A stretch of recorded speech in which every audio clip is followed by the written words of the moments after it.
manque, c'est que le pointeur... Bon. Bonjour à tous. Je suis chef de clinique, 4e étage à Saint-Louis, dans le service du professeur Arnulf. Je vais me faire comme si on avait un cours, ça ne pas bizarre, je regarde juste l'écran. Et je vais vous parler, même si le cours s'appelle dysglobulinémie monoclonale hors myélome, en gros, c'est un cours qui va vous parler des gammopathies monoclonales de signification clinique. N'hésitez pas à m'interrompre. Peut-être que je ne remarquerai pas tout de suite les messages que vous envoyez, vous, de l'autre côté sur vous, mais en tout cas, on les fera à la fin.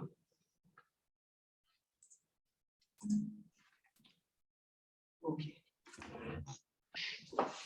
Donc, le cours est découpé en 4 grandes parties. D'abord, reprendre la définition, ce que c'est une MGUS, une MGCS. Après, ça va être un petit peu catalogue. Je vois qu'on a 1h30, mais on va essayer de se concentrer sur les plus importantes, sur les différentes gammopathies monoclonales de signification clinique, et surtout s'attarder sur celles qui sont les plus fréquentes, même si on parle bien sûr que des maladies rares. Et puis surtout, comment vous, cliniciens hématologues, ne pas passer à côté des MGCS les plus importantes. Quel bilan il faut faire pour les traiter de la bonne manière. Alors, la MGUS, gammopathie monoclonale de signification indéterminée, le pic que vous voyez chez la personne âgée qui arrive à la consultation, à qui on a fait le bilan pour un bilan de santé, et on ne sait pas trop bien ce que ça veut dire. C'est un événement qui est très fréquent dans la vie, qui fait quasiment partie de l'immunosénescence de finir par faire un pic monoclonal. Là, vous voyez sur le graphique, à 70 ans, c'est quasiment 5% de la population générale, donc ça fait beaucoup de patients à votre consultation.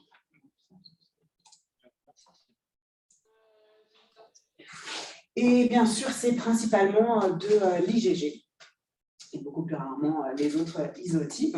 Et généralement, ça va être des petits pics, comme on dit, avec les 2/3 à moins de 10 grammes par litre de pic monoclonal.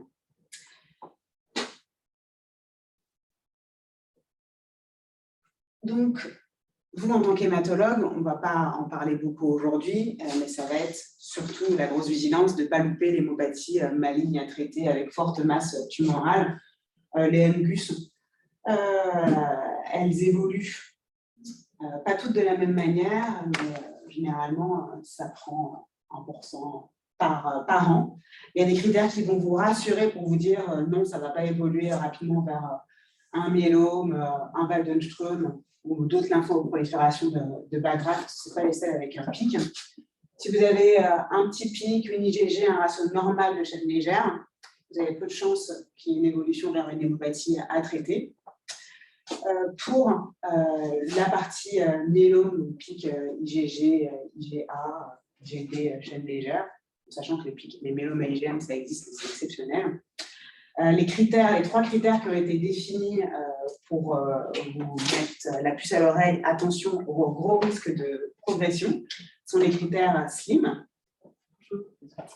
Donc S, c'est le 60, plasmacytose médulaire au-dessus de 60%, light chain, donc le rapport supérieur à 100, et le M de MRI, avec 2 lésions osseuses focales de plus de 5 mm en IAM. Et pour le Waldenström, ils sont moins connus. Les critères de haut risque de progression, si vous avez un gros pic à 45 grammes, si vous avez une infiltration médulaire à plus de 70%, si vous avez une bêta-2-microglobuline augmentée ou si vous avez une hypo à vue. En pratique, nous, aujourd'hui, on va s'intéresser à la partie je n'ai pas encore une hémopathie à traiter, mais il va falloir quand même me donner des traitements anti-lymphocytaires ou anti-plasmocytaires parce que mon pic monoclonal va avoir des conséquences cliniques. Donc, là, schématiquement, on est dans la situation d'un problème plasmocytaire.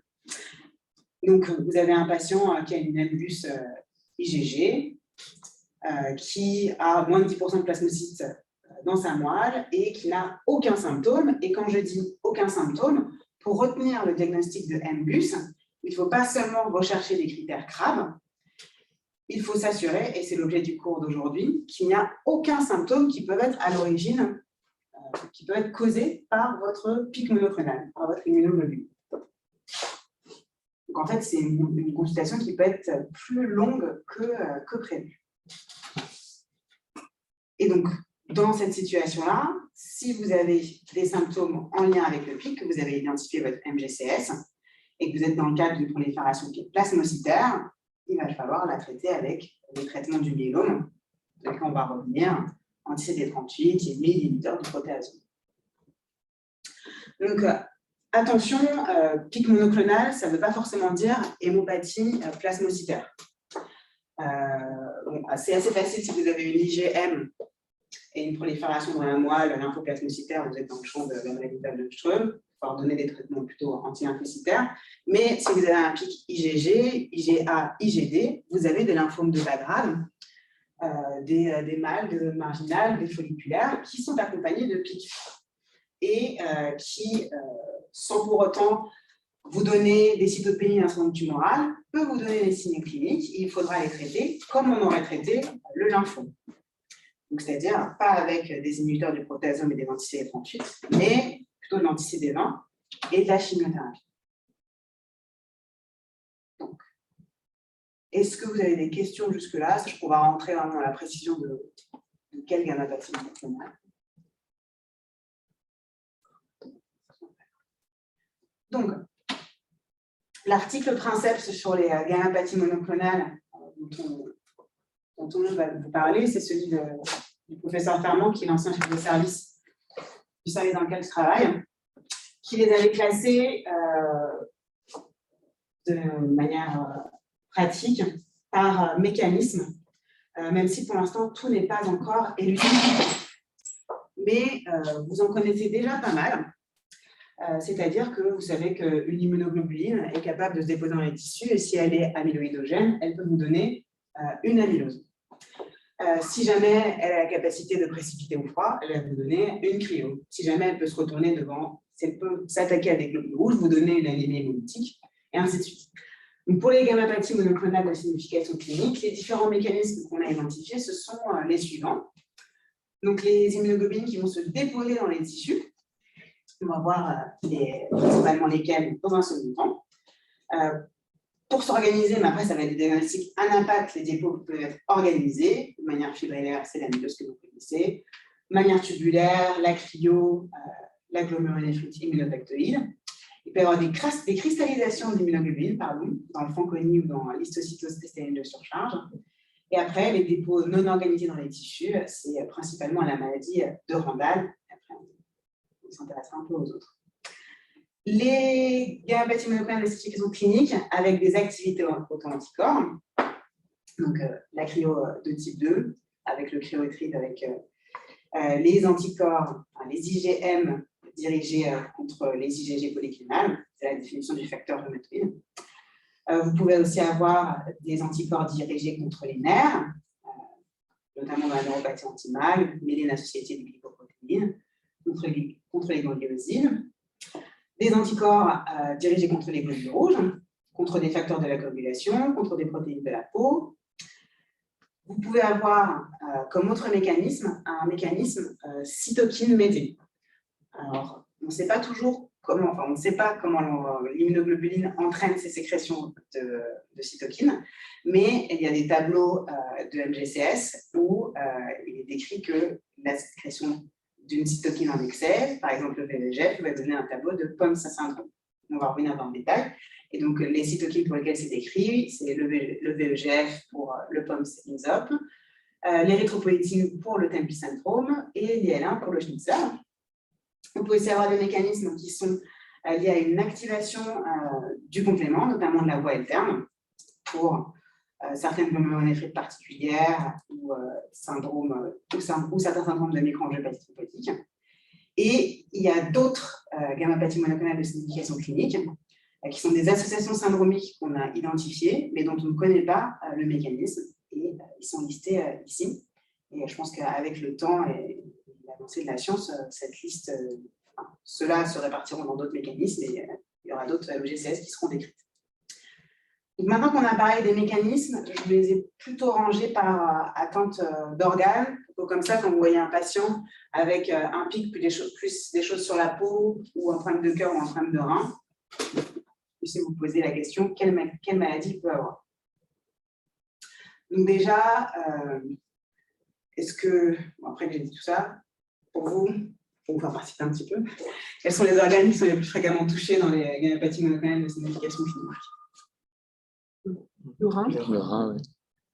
Très bien de le citer en premier. Quoi d'autre? Les nerfs. Les nerfs, ouais. Le cœur. Le cœur. C'est pas le plus fréquent, mais c'est celui de côté qu'il ne faut pas passer. Et quoi d'autre aussi fréquent que... Le foie. Merci. Je ne pensais pas que vous pouviez intervenir de l'extérieur. Le foie, très bien. Et quoi d'autre? Plus fréquent que le foie, plus fréquent que le cœur, plus fréquent que le nerf. Il y a la moelle osseuse aussi. Je ne sais pas si ça compte comme un organe. Alors, Alors, on peut avoir des dépôts cristallins dans la moelle. Ah oui. Oui, c'est possible. Et ça, quand tu me dis moelle, tout de suite, je pense à masse tumorale, du coup, maladie vraiment. On ne peut pas avoir une atteinte de la moelle sans avoir une grosse plasmacytose, c'est ça? Non. Non, enfin, oui, tu peux avoir une cristallisation qui va se faire dans la moelle, par exemple, histocytose de surcharge, ça peut survenir, mais il n'y a pas besoin d'avoir une forte masse tumorale. C'est justement ça le problème de la gammopathie monoclonale de signification clinique. C'est souvent qu'il y a une faible masse tumorale, parce qu'il ne faut pas beaucoup d'anticorps pour donner des conséquences d'organes. Donc, celui que vous n'avez pas cité, c'est la peau. Okay. Et aussi l'œil, mais c'est assez rare. Donc, alors, bien sûr, il peut y avoir des atteintes d'organes isolées, mais il y a aussi des authentiques maladies systémiques, des MGCS systémiques que je vous ai listées là.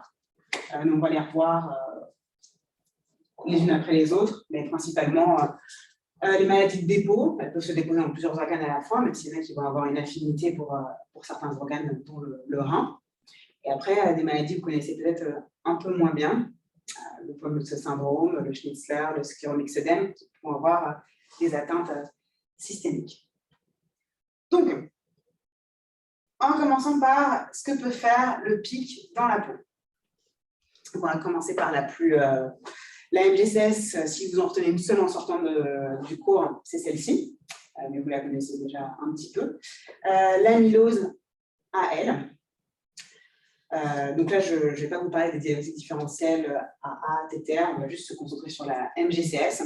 Donc, c'est votre immunoglobuline, enfin, surtout en fait, ces chaînes légères qui ont une capacité à se déposer en bêta-fibrille dans les tissus. C'est des dépôts qui sont organisés fibrillaires. Et donc, la maladie peut se déposer principalement dans la peau, dans le cœur, le rein, le nerf. Mais bien sûr, elle peut aussi vous donner un sponde tumoral, des ganglions, une infiltration hépato-splénique. Elle peut vous infiltrer aussi vos glandes endocrines. Un truc, pensez à faire une TSH, ça peut être intéressant. Et aussi le tube digestif en vous donnant des signes complètement aspécifiques de mal au ventre, troubles du transit aussi bien constipation que diarrhée et rectorragie. Donc là, pour en faire la preuve, c'est assez facile, c'est l'histologie, c'est la biopsie des glandes salivaires. Pourquoi? Les dépôts amyloïdes, ils ont une très forte affinité sur les glandes salivaires, donc vous en trouverez facilement.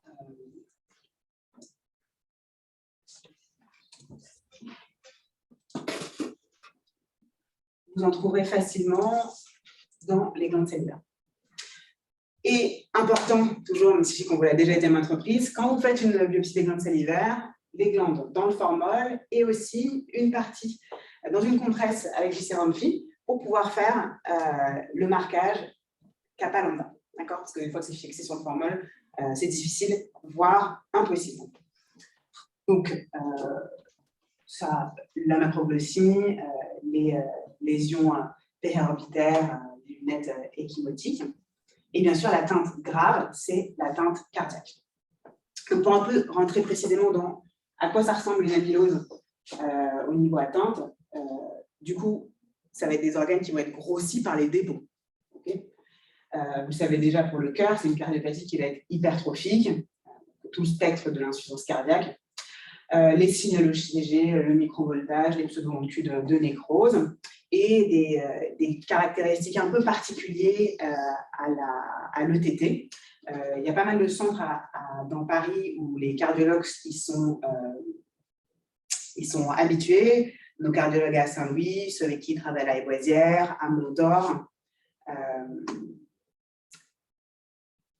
à Bichat aussi, mais ce que je veux dire par là, c'est qu'on refait faire nos échographies quand il y a des doutes en centre spécialisé, parce que c'est des cardiopathies hypertrophiques qui ont des altérations de la déformation du myocarde qui sont spécifiques, qui touchent d'abord plus la base que l'apex. Et vous avez aussi les signes d'hypertrophie du septum, le myocarde brillant et les ponchons péricardiques, qui est très fréquemment présent. Et on peut aller jusqu'à faire l'IRM cardiaque, voire la biopsie endomyocardique pour mettre en évidence l'amylose. Et bien sûr, la clinique, le CG, l'élévation des marqueurs tropo-BNP. On va revenir sur le score de la Mayo juste après.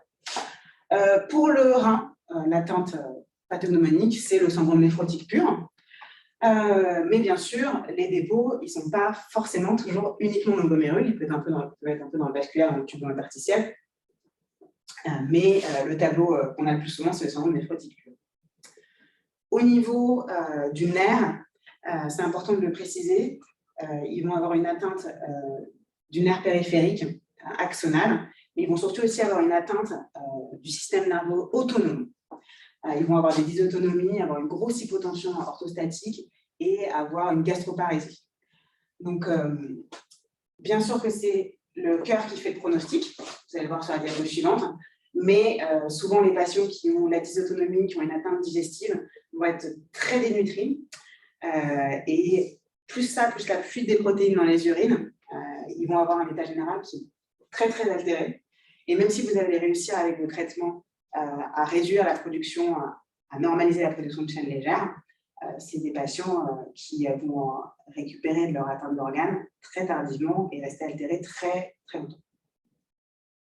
Donc, la classification de gravité de l'amylose cardiaque, elle se fait sur les marqueurs cardiaques, avec les cutoffs qui sont écrits là. Mais plus simplement, si vous n'avez pas les marqueurs augmentés, vous êtes stade 1. Vous avez une médiane, il y a 50% des patients qui survivent à 10 ans. Si vous avez un des deux marqueurs augmentés, BNP ou tropo, vous êtes stade 2. Et là, votre médiane de survie est à plus de 5 ans. Et si vous avez les deux marqueurs augmentés, vous êtes stade 3. Et si vous êtes avec des NT pro BNP au-dessus de 8500, vous êtes stade 3B. Et là, votre médiane de survie, elle est à 4 mois. Et stade 3, c'est vraiment très, très, très, très, très morbide. Et malgré le contrôle qu'on fait plus rapidement de la production de chaînes légères, une fois que les organes sont pleins de chaînes légères, on n'a pas de traitement à l'heure actuelle pour accélérer le catabolisme intra-organe.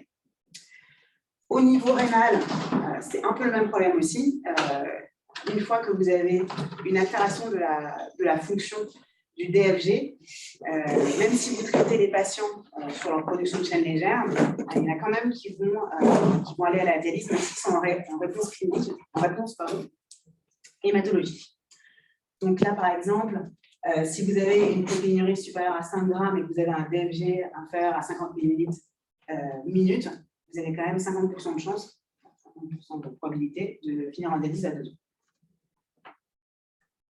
Donc, comme je vous précisais, si vous avez un patient qui a une amylose AL avec une atteinte cardio-rénale, sur la BGSA, vous voyez que c'est du lambda. Il a une électrophorèse avec un pic IgG lambda, un excès de chaîne légère lambda à 2000. Il faut aller jusqu'au myelogramme pour voir si vous êtes en présence d'une pathologie d'origine plasmocytaire ou lymphocytaire pour traiter avec le bon antitumoral. Ce que je veux dire par là, c'est qu'il ne faut pas que vous pensiez que si c'est une IgG, c'est forcément d'origine plasmocytaire. Comme vous êtes dans une situation de MGCS, vous allez avoir une faible masse tumorale, Ne vous contentez pas seulement de faire votre myelogramme avec un compte des cellules. Il faut que vous alliez jusqu'à faire le phénotypage lymphocytaire et plasmocytaire sur la moelle pour voir si vous n'avez pas une population de faible quantité monotypique lambda, soit lymphocytaire, soit plasmocytaire. Et si vous ne trouvez rien, allez jusqu'à l'ABOM pour voir si vous trouvez un infiltrat de lymphome à petites cellules et faites les recherches cytogénétiques, voir si vous avez des trucations qui font myélome ou d'autres indices génétiques pour pouvoir vous orienter sur la pathologie.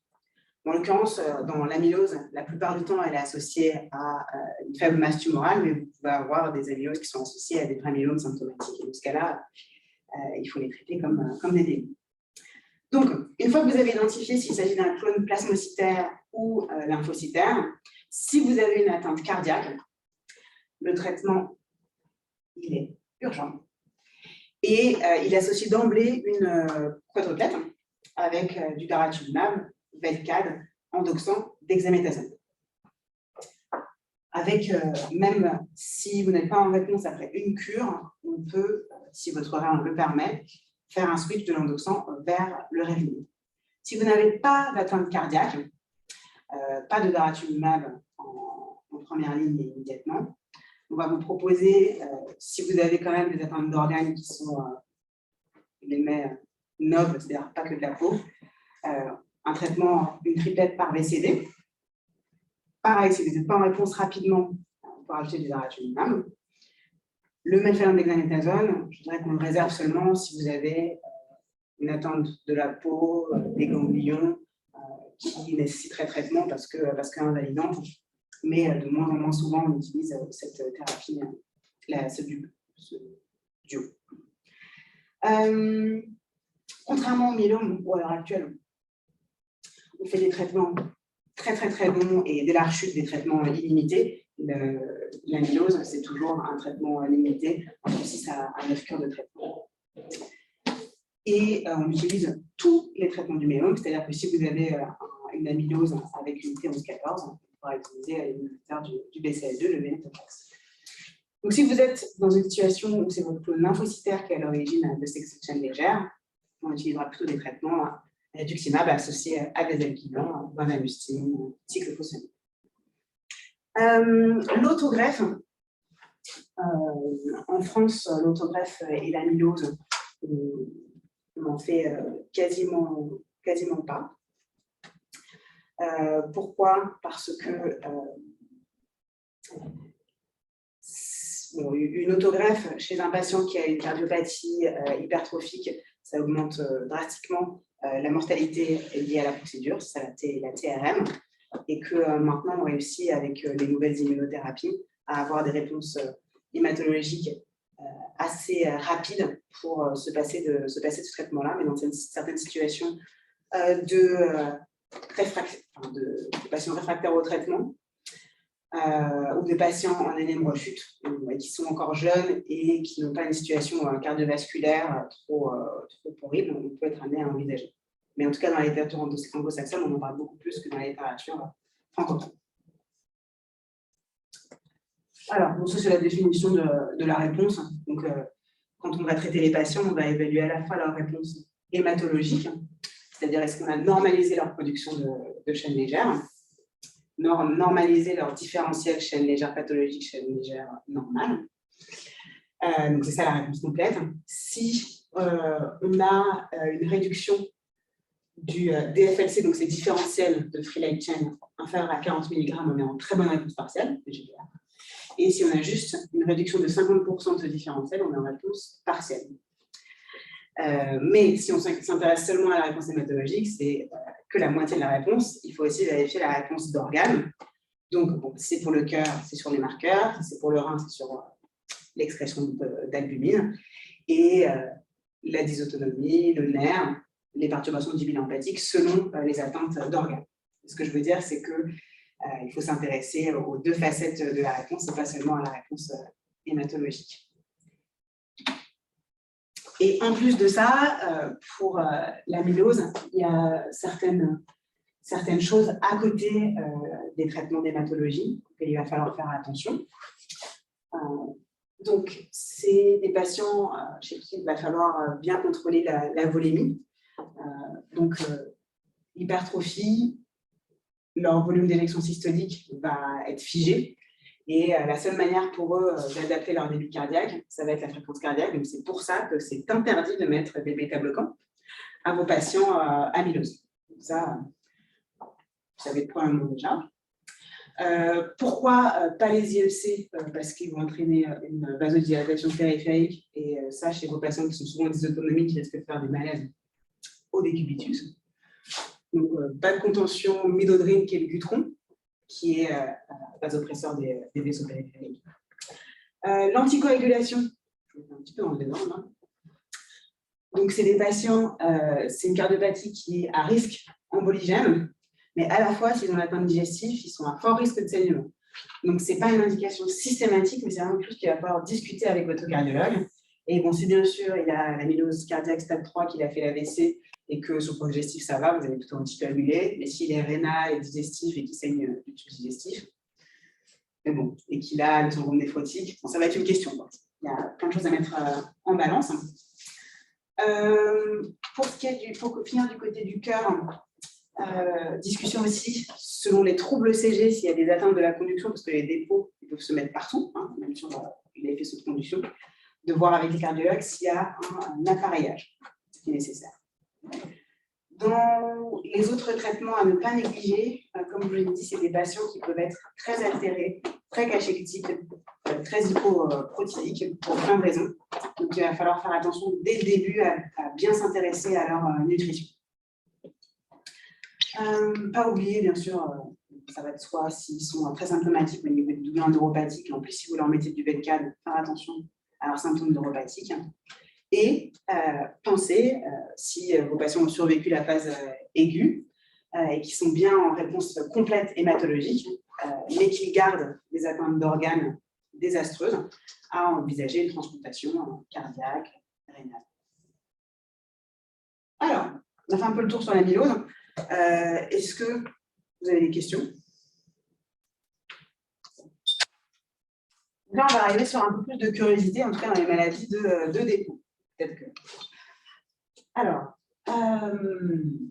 l'exanthogranulome nécrobotique et l'exanthome, vous avez probablement déjà remarqué des patients qui ont des grosses lésions papuleuses, chamois autour des yeux, l'exanthome. La plupart du temps, ça n'a rien à voir avec le pic, ils ont juste du cholestérol. Mais si vous avez un patient qui a d'énormes xanthomes très inflammatoires en rouge, qui n'a pas de perturbation du bilan lipidique, faites-lui une électrophorèse des protéines sériques. Peut-être que vous trouverez un pic et qu'en fait, il a une MGCS. D'accord ? Donc, c'est une immunoglobine qui a une activité anti-lipoprotéine et qui va entraîner une accumulation de gras dans la peau et les tissus sous-cutanés. On va faire plus que ça, mais on n'a pas entendu parler de l'entité.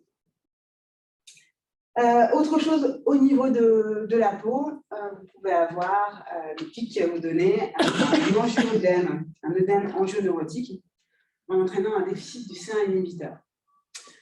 Donc ça, c'est des maladies qui sont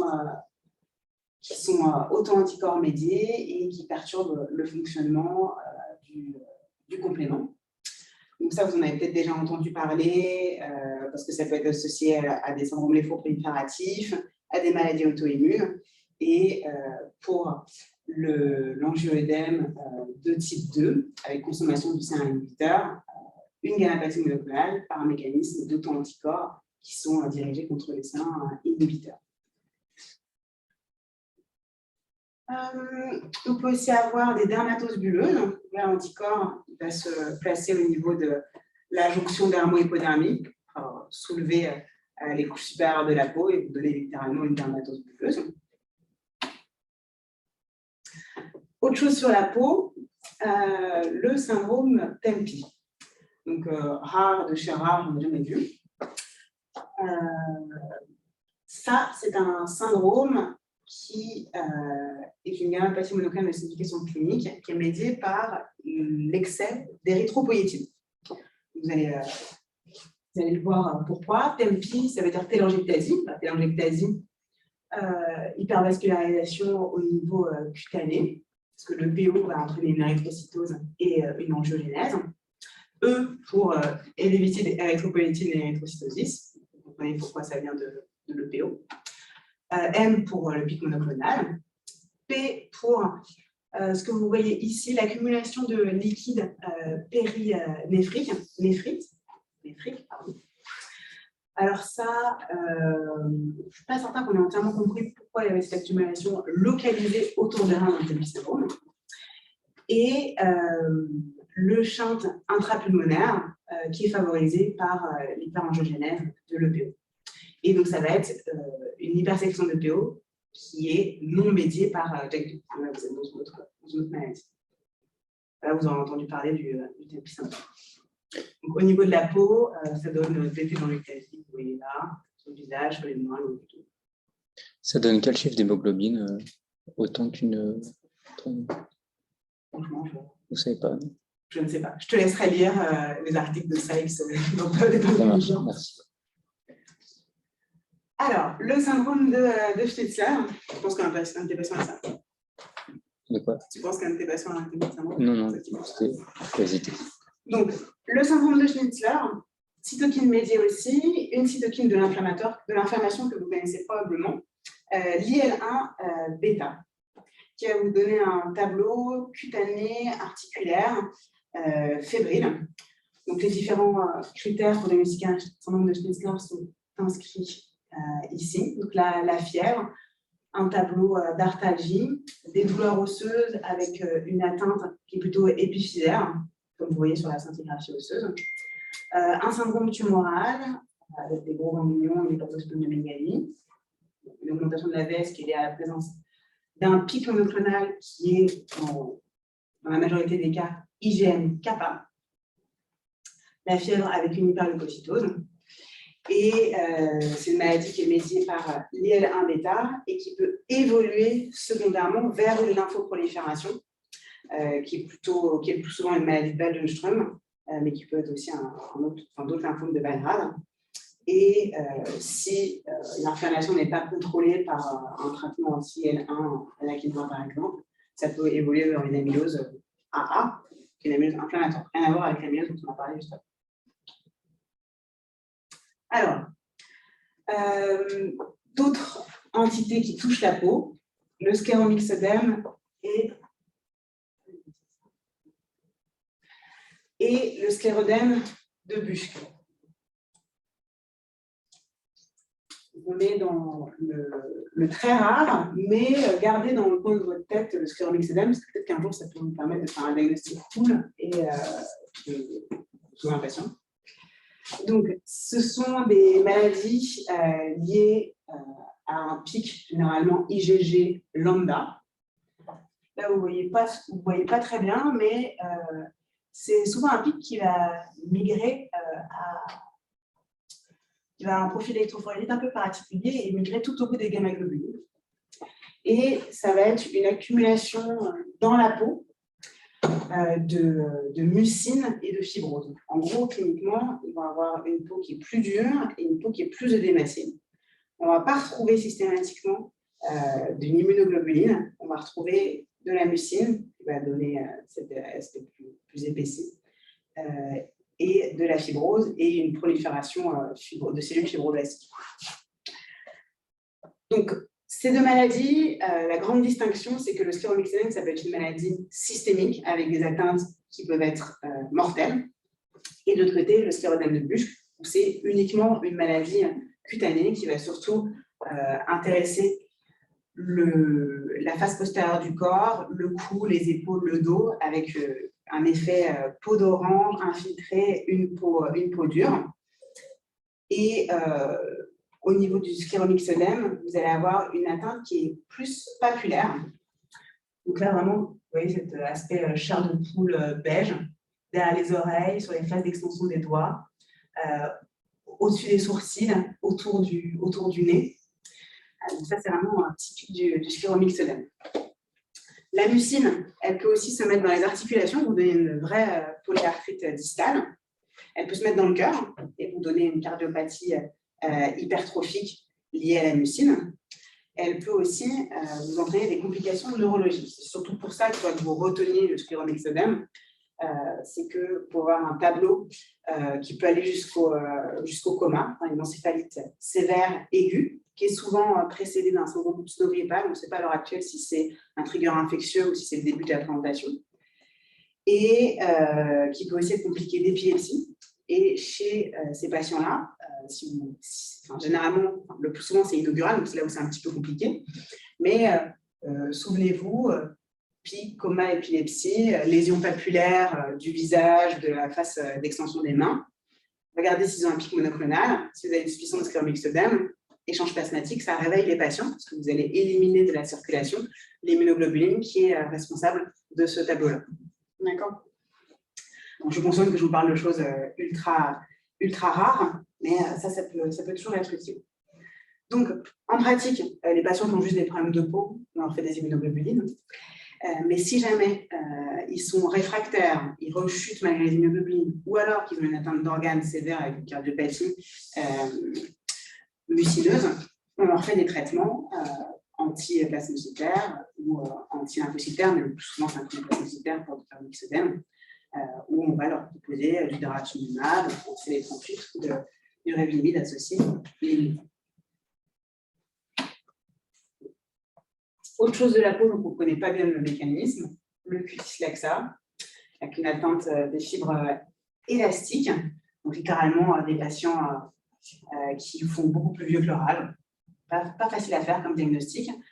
C'est une maladie qui peut être aussi associée à d'autres gammopathies monoclonales à classification clinique, avec des maladies de dépôt, par exemple association Randall, cutis laxa. Encore une rareté, mais peut-être que si vous avez un patient avec un visage bizarre, vous y pensez. D'autres choses cutanées, après je pense que on passe au rein. Le syndrome de Clarkson, qui est un syndrome de fuite capillaire, d'anasarque à répétition.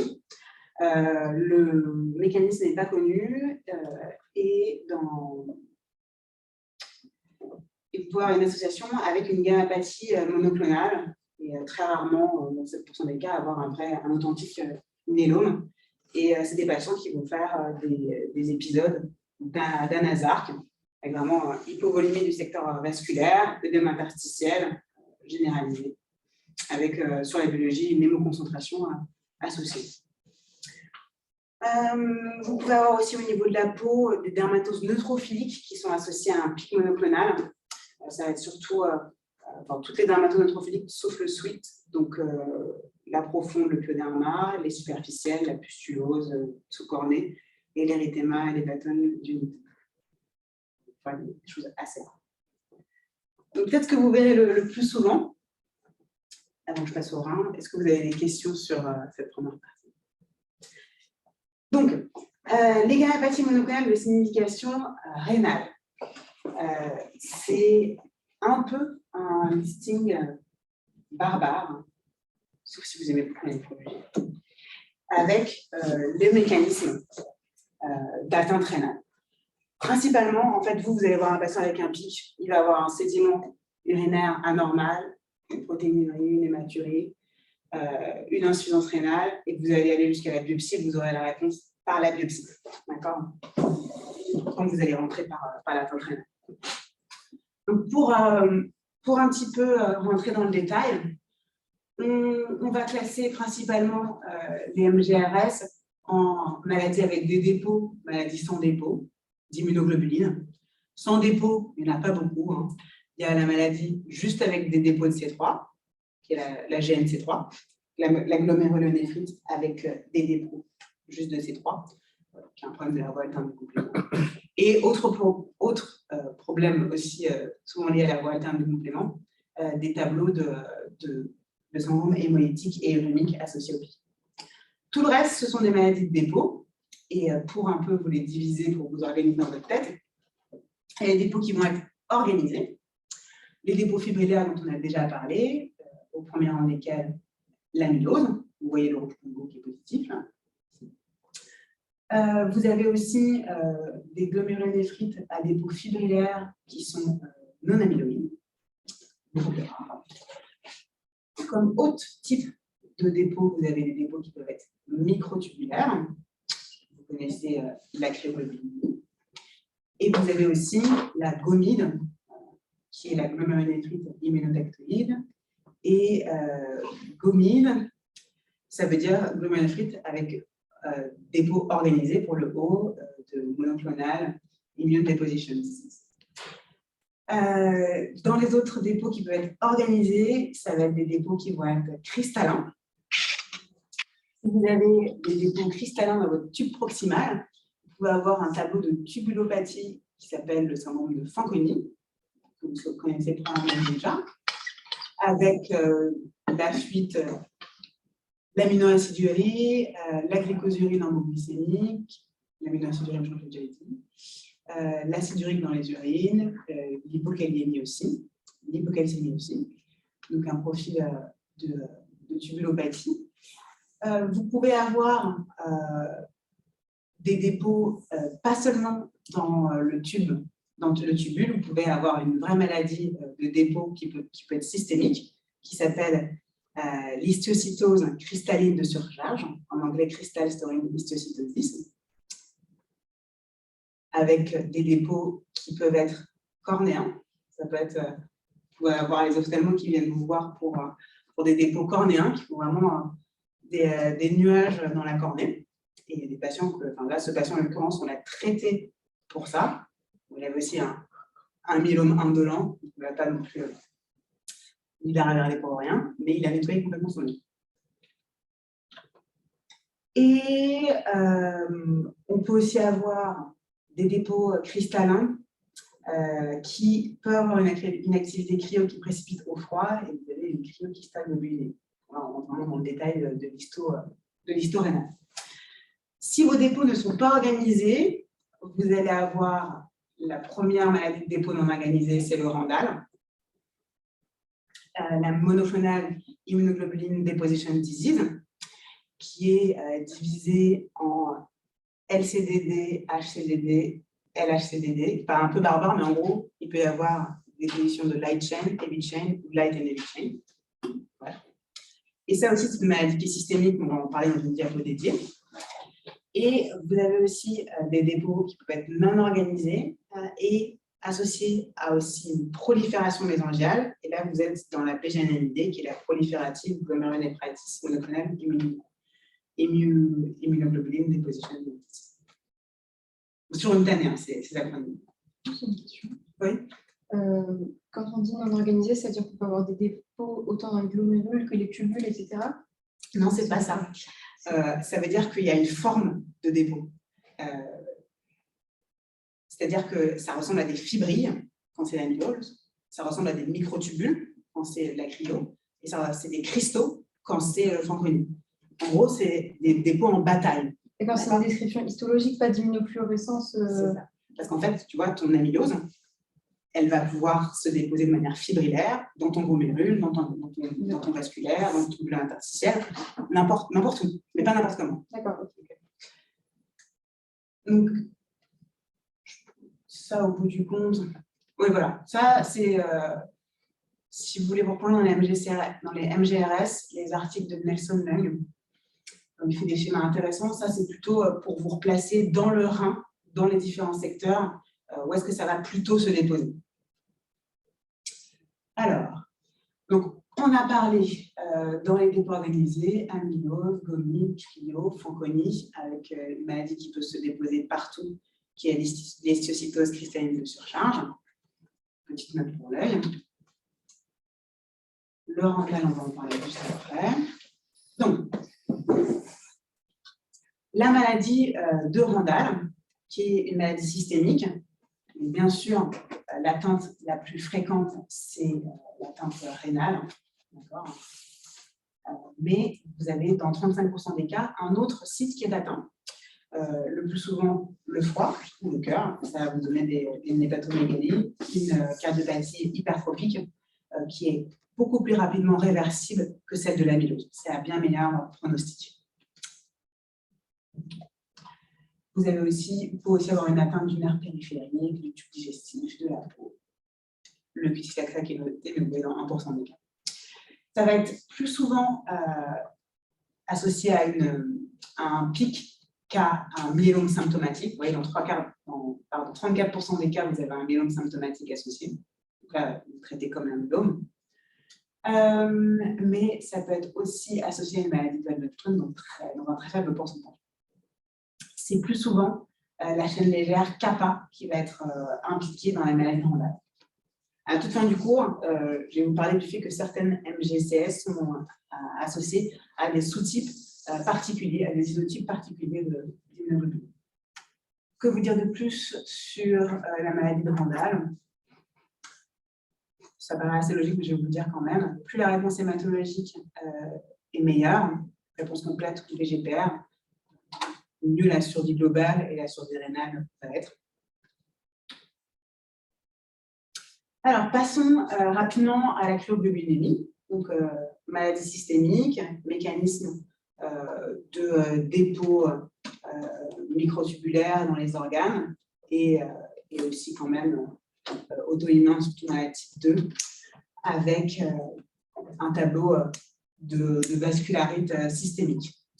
Donc, petit rappel, cryotype 1, pas de consommation du complément, des manifestations surtout d'obstruction capillaire et un cryocryte qui peut être très important. Et donc, du coup, cryocryte de type 1, c'est juste une immunoglobuline M monoclonale, à l'opposition de la cryo de type 2, qui va trouver une IgM monoclonale et 10 IgG polyclonales. Donc, je rappelle que la définition du facteur rhumatoïde, c'est une immunoglobuline monoclonale M dirigée contre des immunoglobulines G polyclonales. Dans cette situation-là, vous allez avoir un facteur rhumatoïde qui est positif et une consommation de glucose. Donc, les atteintes principales, la peau, le nerf périphérique, le rein. Bien sûr, de manière exceptionnelle, vous pouvez avoir des atteintes cardiaques ou digestives. Donc, le livédo, les lésions d'ischémie distale, de purpura, de nécrose, avec les cris, enfin, littéralement les cryoplugs, enfin, des thrombis d'immunoglobuline, que vous allez avoir ici en histologie, si je ne m'abuse. De toute façon, personne ne fera d'histologie rénale, c'est pas grave. Des doubles contours dans la coloration argentique. C'est les landmarks de la présentation histologique de la glomérularité membranaire proliférative du RANCRI. Et la présentation pour le nerf périphérique, ça va être de la polyneuropathie axonale ou alors de la multinévrite. Mononeuropathie multiple par ischémie focale disséminée. Alors, transition vers le nerf, vers les atteintes neurologiques. Des questions par rapport au rein? Donc, atteinte neurologique. L'examen clé, parce que la plupart du temps, c'est une atteinte du nerf périphérique, c'est de savoir si c'est axonal ou déménisant, parce que ça va changer votre bilan étiologique. Bien sûr, on n'oublie pas le reste de la médecine. Est-ce qu'il est diabétique? Est-ce qu'il est carencé? Est-ce qu'il est alcoolique? Est-ce qu'il a eu du Velcan? Est-ce qu'il a la lèpre? Parce qu'à l'échelle mondiale, c'est quand même la première pourvoyeuse de neuropathie périphérique. Est-ce qu'il n'a pas une maladie de système qui explique sa neuropathie? Donc, qui est axonal, qui est déménisant? Les atteintes axonales, c'est l'amylose, la cryo. Le déménisant, c'est le POMS, la neuropathie anti-MAG et anti-ganglioside. Pour faire une dichotomie dans votre esprit, comme ça qu'on s'oriente dans la vie de tous les jours. Donc, amylose, on en a déjà parlé, cryo aussi. Donc là, on va plutôt parler POMS et neuropathie anti-MAG. Donc, vous avez déjà entendu parler de syndrome POMS? Donc, le P pour la polynévrite, déménisante. Je reviens un petit peu en arrière. Le mécanisme pour le POMS, c'est cytokine médine. Ça va être une augmentation de la sécrétion du VEGF, vascular endothélial growth factor. À l'heure actuelle, on ne sait pas comment le pic entraîne une sécrétion augmentée de VEGF, mais on comprend que le VEGF est à l'origine de la majorité des symptômes. Donc, à la fois d'hyperandrogénèse et de majoration de la perméabilité vasculaire. Donc pour le nerf, ça va entraîner une dépaction de la myéline avec l'œdème. Pour les atteintes de haut organomégalie, avec de l'œdème au niveau des ganglions, du foie, de la rate. Au niveau endocrinien aussi, le fonctionnement des glandes qui va être perturbé par l'hypervascularisation l'œdème. Le M, c'est pour monoclonal gammopathy. Le S, ça va être pour skin changes. Ce que vous voyez ici, ce sont des angiomes gloméruloïdes, en gros des taches rubis très grosses, nodulaires, qui sont tout un mouton de néovascularisation. Et les autres skin changes les plus fréquents, ça va être hyperpigmentation, mais aussi hypopigmentation, hypertrichose, hypocratisme digital, acrosyndrome. Et vous allez avoir dans le POMS des lésions osseuses, mais qui vont être plutôt condensantes. D'accord? Donc ça, PIC et lésions condensantes, organomégalie, pensez au POMS syndrome. Donc en pratique, ces patients-là, c'est le plus souvent associé à une IgG lambda. Et on a identifié des fragments variables récurrents dans cette pathologie-là. Et le plus souvent, une prolifération plasmocytaire.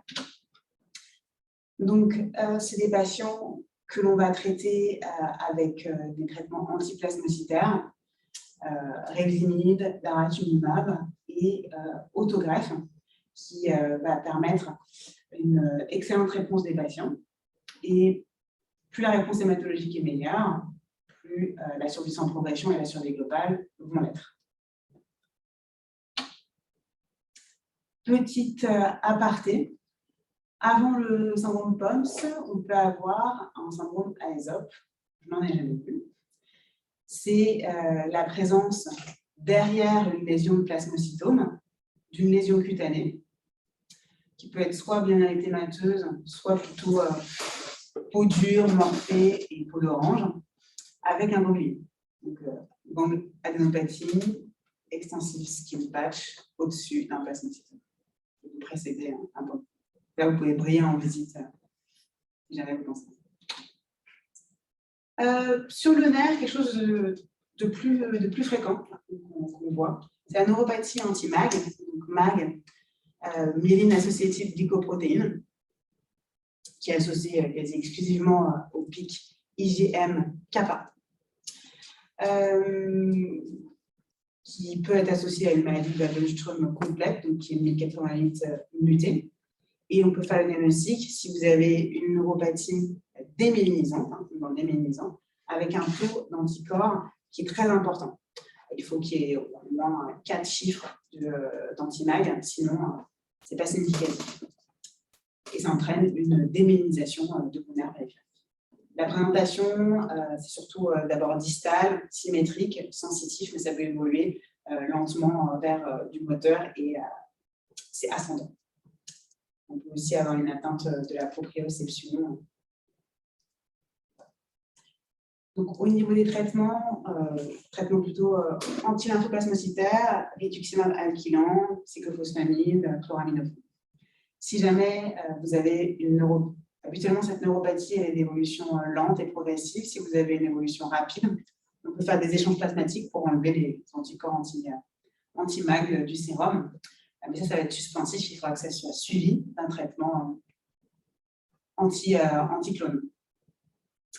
Plus anecdotique, vous pouvez avoir des neuropathies anti-gangliosides qui vont vous donner des neuropathies qui sont SLA-like.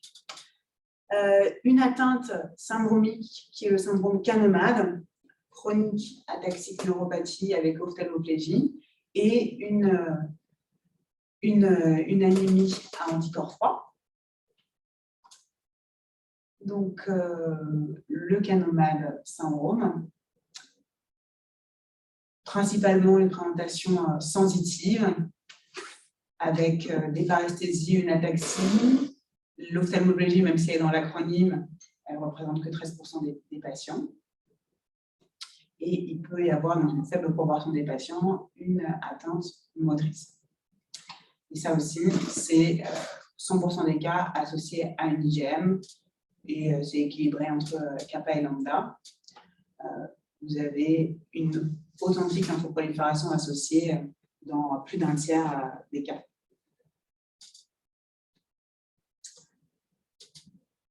Un mot sur la myopathie anémaline, donc ce n'est pas vraiment une neuropathie, c'est une myopathie d'apparition tardive et progressive.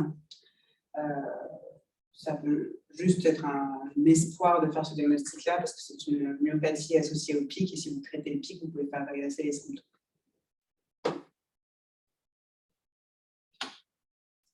Donc, hors peau, hors cœur, hors rein, vous pouvez avoir une attaque des globules rouges dans le cadre de la maladie des agglutines froides, donc avec des immunoglobulines qui vont entraîner une hémolyse. C'est bien sûr moins fréquent que les hémolyses à anticorps chauds. Le tableau, vous allez avoir des patients qui vont avoir des hémolyses qui vont être compensées ou une anémie qui va être modérée, hein, ça va être les 3/4 des patients. Seul un quart des patients vont avoir vraiment une hémolyse sévère avec une anémie en dessous de 8 grammes.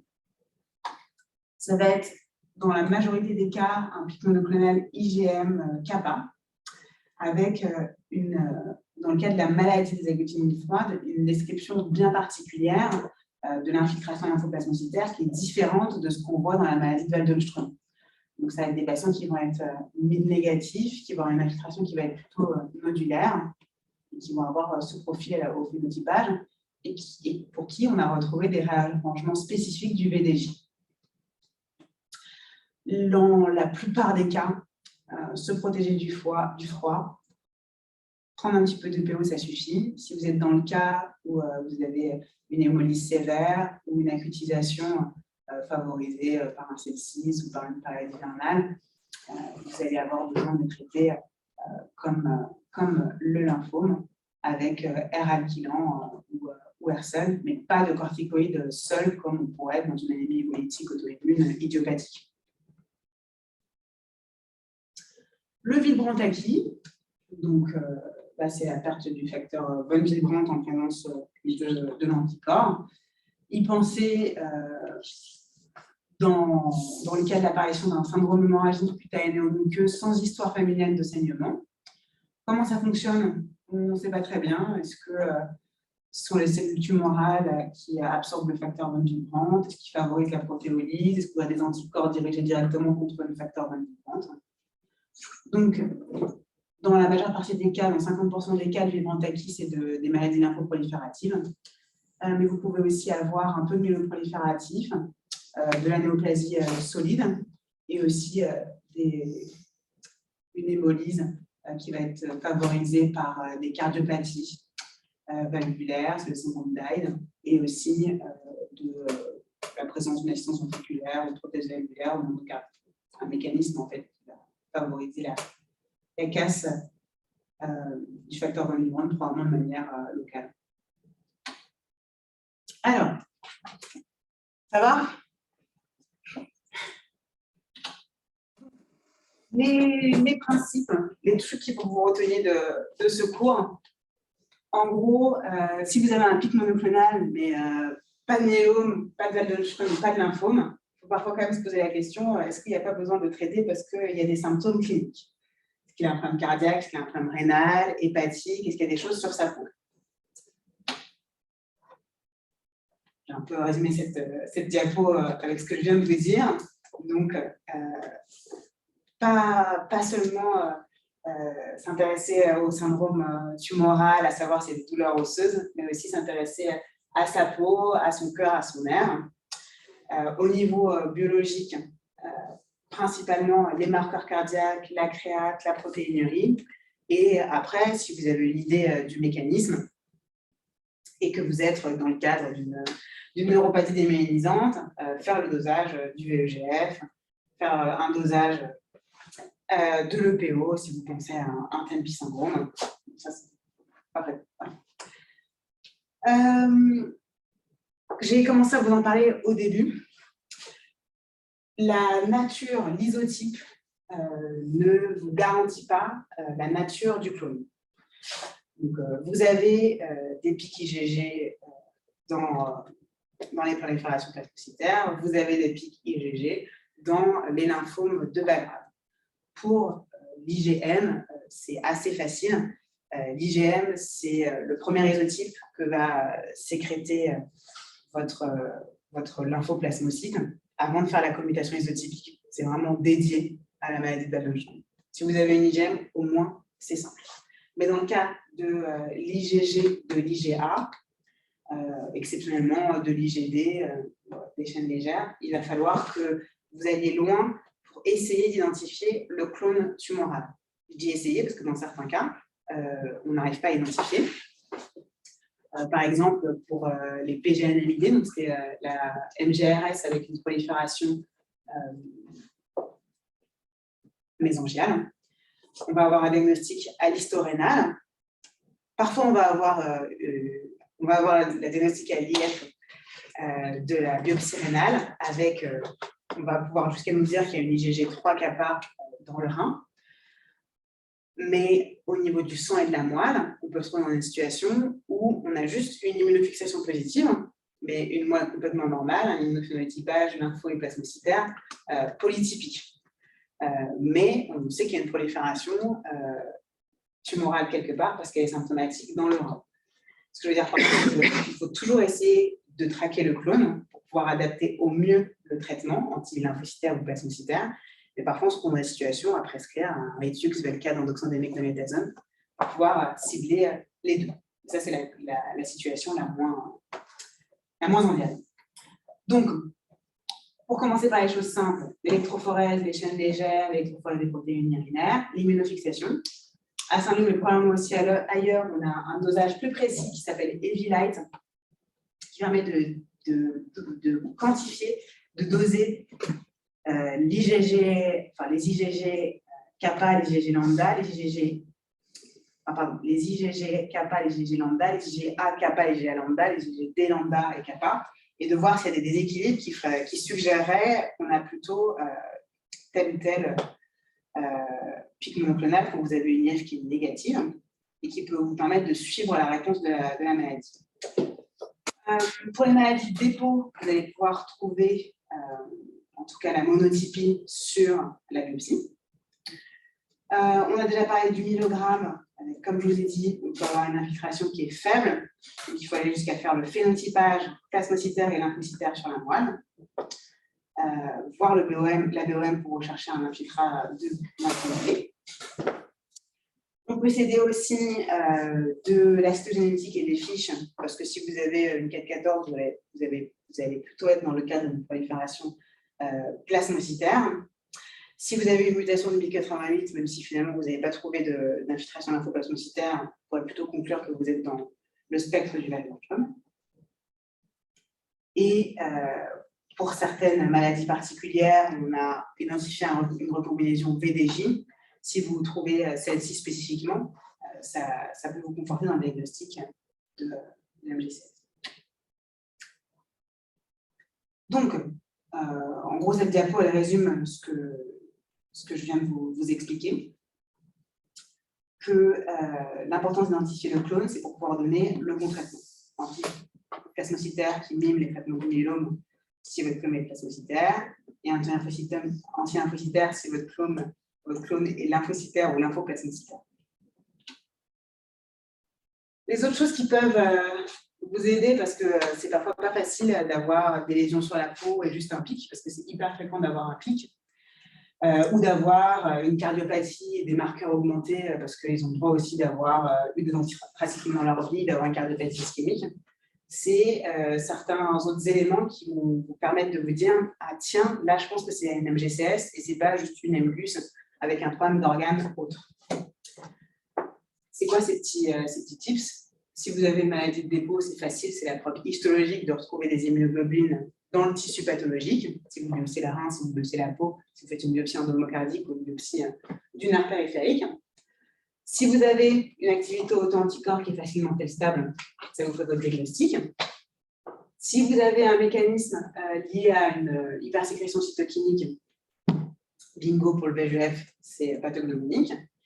Si vous suspectez un mécanisme complément médié, d'avoir une hypocomplémentémie, une consommation du complément, ça vous aide aussi. Ce dont je vous parlais, des types spécifiques, c'est-à-dire que l'amylose, l'amylose et le POM, ça va être plutôt lambda. Le reste, ça va être plutôt kappa, avec des fragments variables particuliers pour certaines maladies. En routine, ça ne va pas vous permettre de faire le diagnostic parce que c'est des choses qu'on va vous rendre des mois après. Mais à l'heure actuelle, pour la recherche et pour les maladies qui ne sont pas encore caractérisées, notamment les maladies cutanées, tous nos scléromyxodèmes, on envoie systématiquement le séquençage du VDJ pour voir si dans quelques années, on se rend compte que en fait, le V-lambda 6, tous les scléromyxodèmes, ils ont un V-lambda 6, ce qui pourra vous aider à les faire rentrer dans leur case de scléromyxodèmes si le diagnostic clinique n'est pas évident.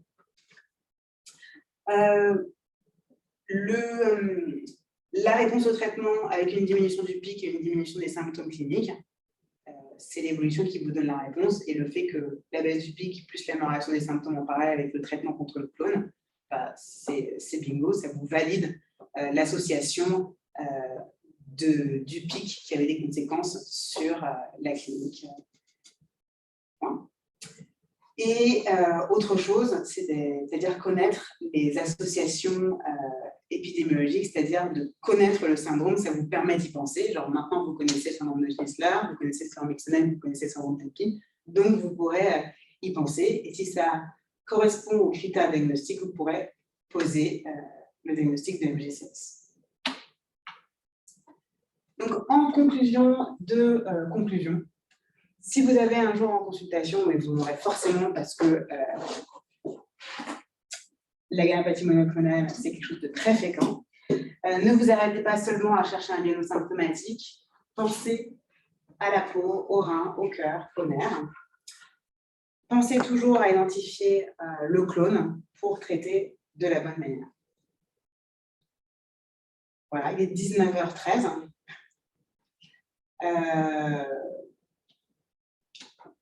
Est-ce que vous avez des questions? Peut-être, mais je me demande à chaque fois, quand on a un pic, à quel moment on fait un myélogramme? Non, ok. C'est un peu hors sujet. Alors, vraiment, quand on a envie de le traiter. Ok. En dehors d'atteindre les 60% de plasmocytes, ça ne va pas te servir. Ce que je veux dire par là, c'est que si tu suis un patient pour un pic, qu'il n'a pas d'anémie, pas d'insuffisance rénale, pas d'hypercalcémie, pas de douleur osseuse, et que tu n'as aucun signe de gammapathie monoclonale de signification clinique, quel est ton intérêt de savoir qu'il a 2% de plasmocytes dystrophiques ou qu'il a 3% de lymphoplasmocytes? Oui, il n'y en a pas.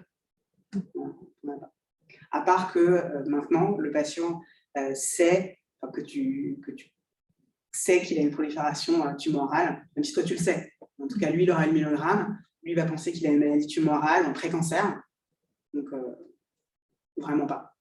Mais le pic à 2 grammes avec des anti-mag et une neuropathie, il a tout de suite le myélogramme avec le phénotypage.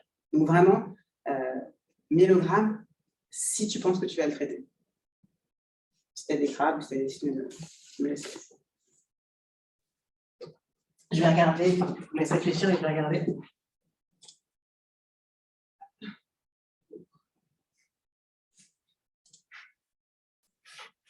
ne sais pas ce que tu voulais dire par là, Martin. C'est quand vous demandiez quelles attentes ça touche. Ah, mais c'est bien, c'est bien, c'est bien. Il l'avait dit.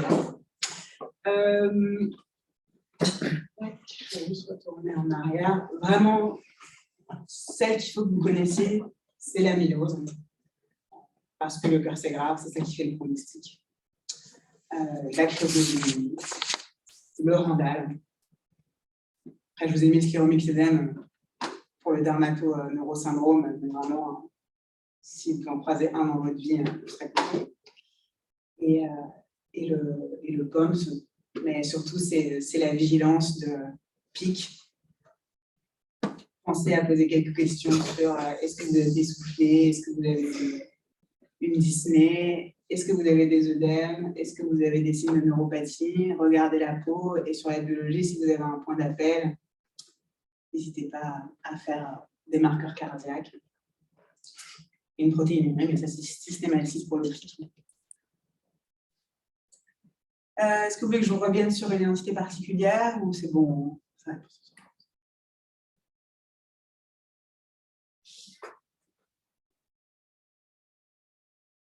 Bon, bah, très bien. Et voilà, on va faire. Merci beaucoup. Merci. Les diapos, on peut y accéder sur le site de l'AIH. Alors, je vais les envoyer à leur site parce que je ne sais pas comment les mettre sur le site de l'AIH, mais le PowerPoint que vous avez là, je vais lui envoyer. Merci.